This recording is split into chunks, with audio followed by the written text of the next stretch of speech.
Pilato ha fatto un errore imperdonabile, o per paura di perdere il suo prestigio di governatore, o per debolezza e superficialità.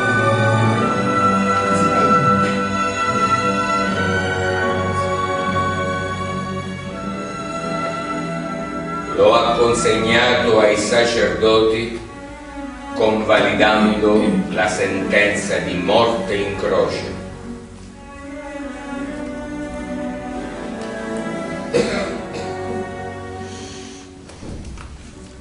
Spesso egli ripenserà a quei momenti, a quell'innocente morto in croce, alla sofferenza della madre, e il suo cuore si rattrista.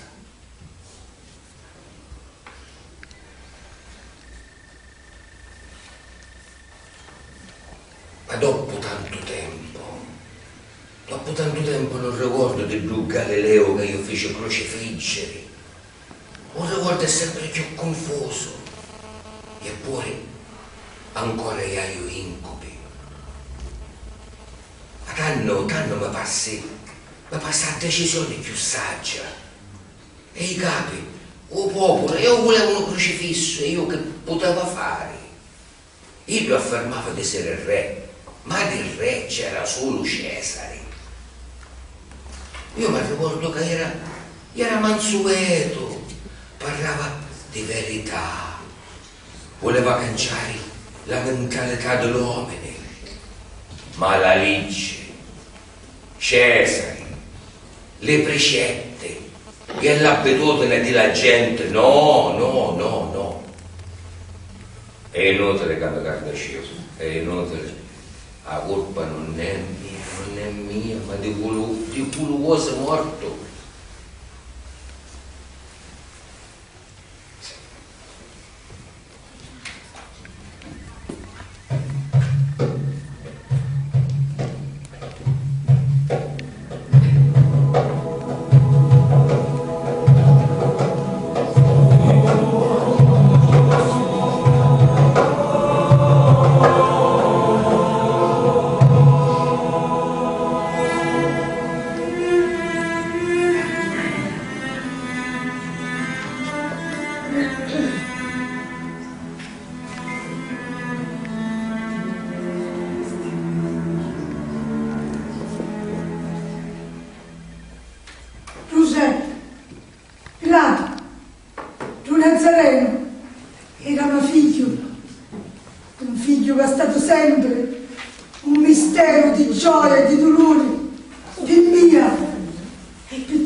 Io ero convinto che era innocente. Feci in tutti i modi di salvarlo. Ho posto di Barabba, vero delinquente. Sì, ero presente, con la disperazione in tal cuore, quando lo consegnasti. E quanto fu umiliante il tuo baratto, quanto doloroso l'accanimento di tutti contro mio figlio.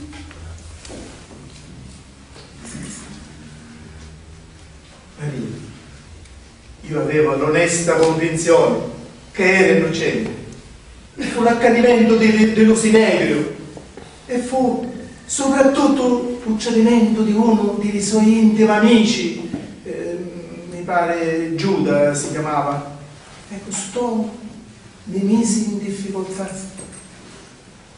Lo tuo demonio fu lo scanto, no Giuda. La preoccupazione che lo popolo in subbuglio poteva accusare da Cesare, e consegnaste alla morte più infame l'uomo più innocente. La sua passione mi ci passò l'anima come una lama tagliente. Rispondimi, e se fossi stato da figlio? Maria, magari io avessi una figlia. Cornelia si chiamava. Ancora a Ghiancio. La perdita di tua figlia t'ha visto a fare capire la mia disperazione quando viste che ti ne lavaste le mani. Tu non c'eri, mentre camminava con la croce sopra le spalle, più morto che vivo per la flagellazione. Castiava, non ce la faceva più avanti, scauci poveri su tagliati. E io sentivo la lama sprofondare sempre più in cialucone. E quando non piovaro, ti chioma, tu marteggio, snindare la mia pelle, persi i sensi. E quando mi ci pigliai, mi viste già il sacro cielo e teja.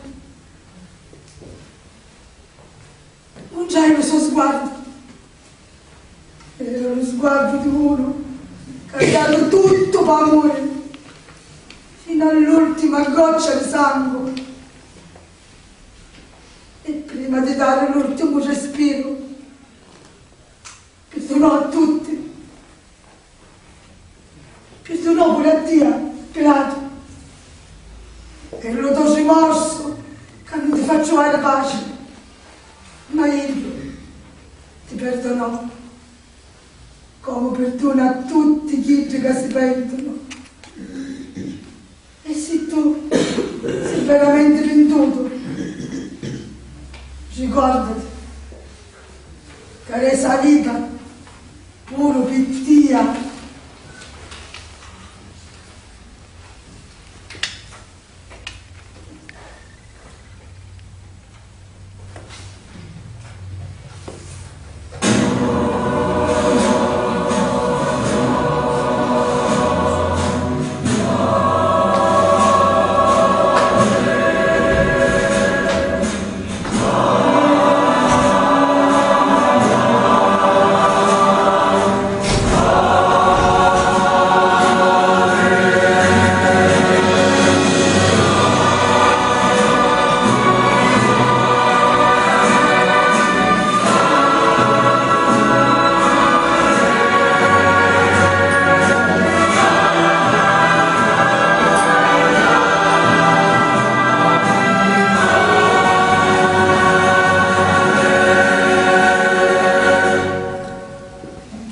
Dentro la reggia c'è fermento.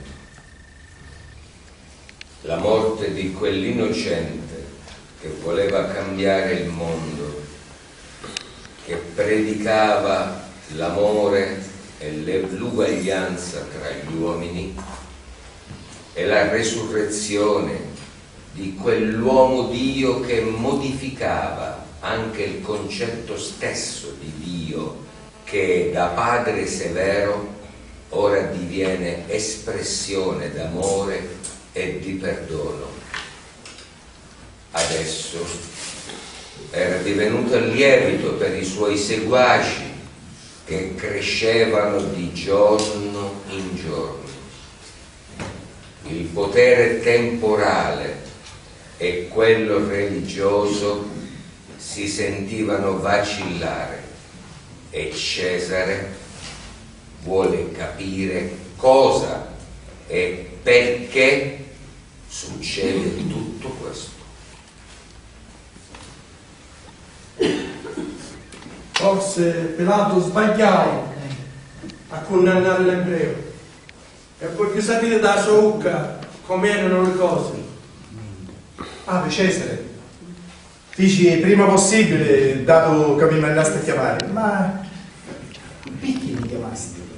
Ti voglio parlare di cose serie, sono preoccupato. Viene una faccenda che si sta allargando e pare il colpatore. Cesare, ma quale faccenda? Di quale diceria parli? La gente è orgogliosa di Dio, della tua potenza, e ti ammira.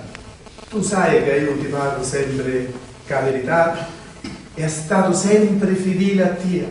È vero, e io ti chiamai per questo, che voglio una conferma di un fatto che è successo tanti anni fa, di cui ti occupasti tu quando eri in servizio in Palestina.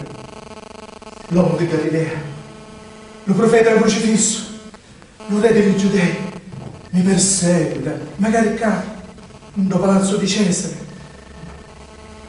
Pilato, che ti dica? Tu eri preoccupato.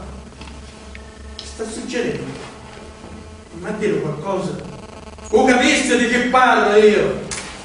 Sì, Ido diceva di essere Dio, figlio di Dio, diceva di essere il re, ma era esaltato, non era pericoloso. Visti che c'era lo Sinedrio accanito, erano addannati, volevano la sua morte, non lo si mettere contro di Iddi.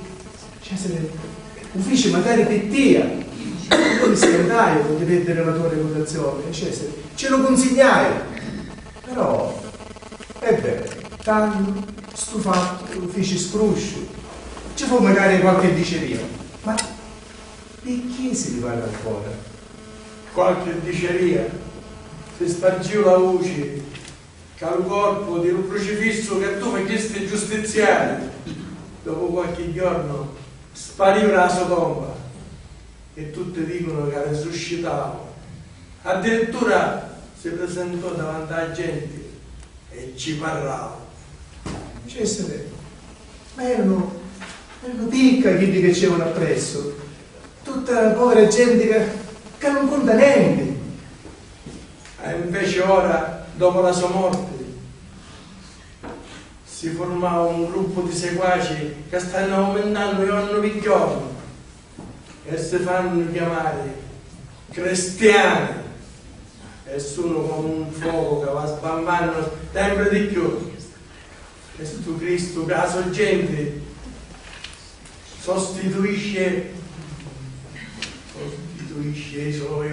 ogni divinità, cancella i nostri dei e lo stesso imperatore. Perciò anche la mia autorità viene seriamente compromessa. L'ebreo crocifisso diventò una minaccia per l'uomo impero. Hai chiesto di chiamare per farti capire quale male ha fatto. Cesare, ma io uffici magari di te, io mi preoccupai di perdere la tua fiducia e la tua stima, e mi scaldai magari per tutta sta situazione.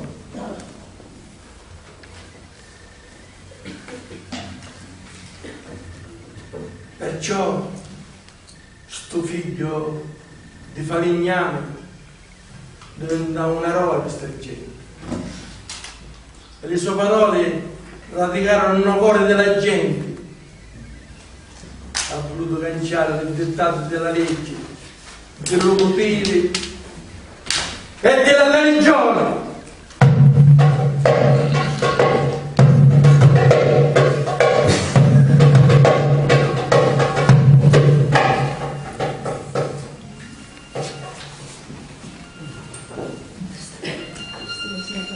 Ma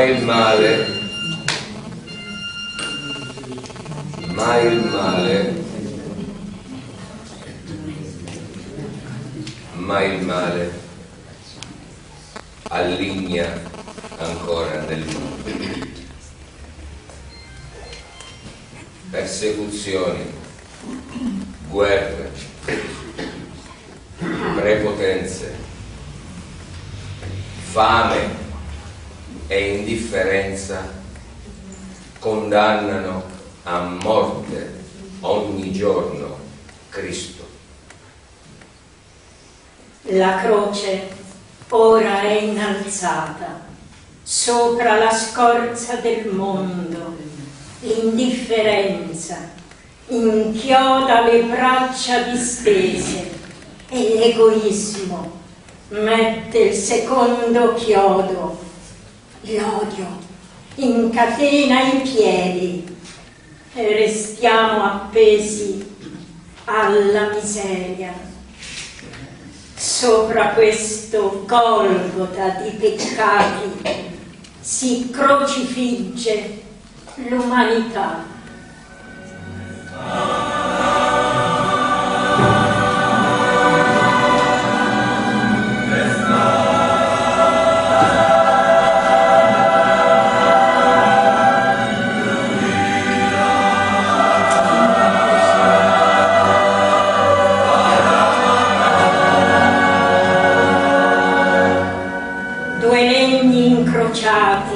Non sono una croce, la vita nostra è croce. Pezzo a pezzo, sempre più pesante, e le spalle cedono. Una testa incoronata di spine non è Cristo. Sull'anima della gente i giorni intrecciano spine. L'umanità è Cristo, mani e piedi inchiodati non sono il martirio. Martirio è guardare la fame, vedere la violenza e la guerra, avere mani e piedi inchiodati ad un sistema di vita sempre più sbagliato. Arrancare con pazienza nella strada della croce non è calvario, ma coraggio di vivere.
è stato costumista e truccatore, benedetto